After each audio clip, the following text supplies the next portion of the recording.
On a day like today, when I've got directional bias, so this is something that I'm going to assess first thing in the morning, and I'll take a look at the dots, I'll take a look at the green grab candles, and I'll assess what I think the bias is. And we've had bullish bias since 8 a.m. this morning.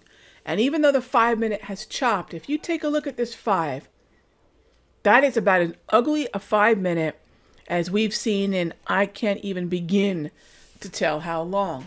And how do you assess that? What is the consistency of a single color, 3 to 5 candles in a row, and then following that, a series of 5 dots? The most clarity that we've probably had so far today has been against the trend. So in a lot of ways, what I'm talking about is how to filter out certain moves. If I'm looking at an overall 60-minute time frame that's heading higher, I'm going to filter out trades like this.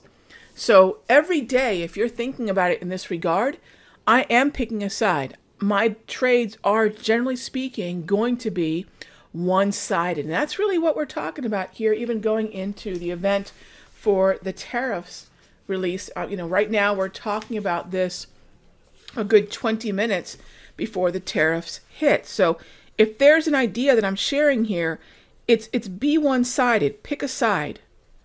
Okay? And that means that we have a bias, and I call that directional bias.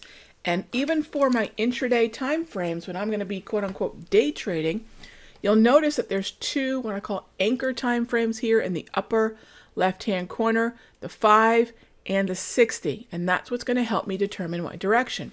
Now, during the kind of post-lunchtime doldrums, we had 4 dots, but an overall green uptrend.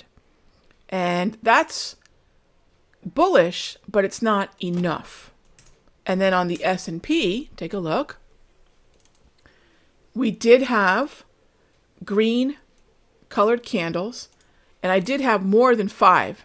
1, 2, 3, 4, 5. But right here at that cutoff, I've got enough to start saying that I'm going to be bullish.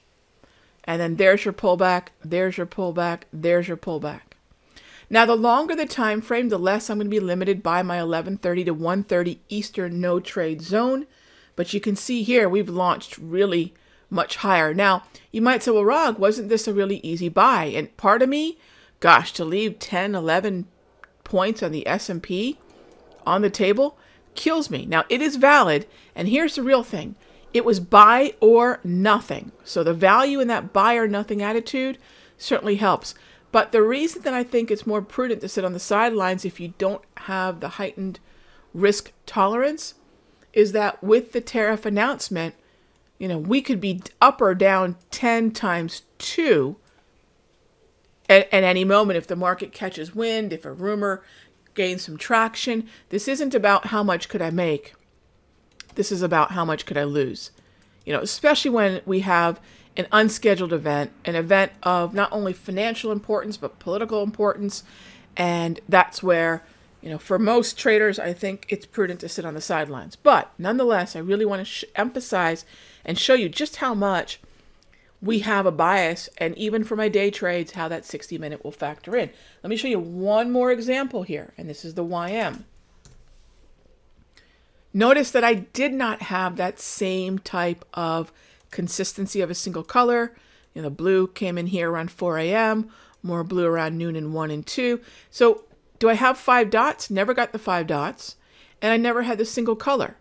So notice that I'm not discussing directional bias and any interest in day trading or even 60-minute trading the Dow. So number 1, how do you determine which time frames? Color and 5 dots.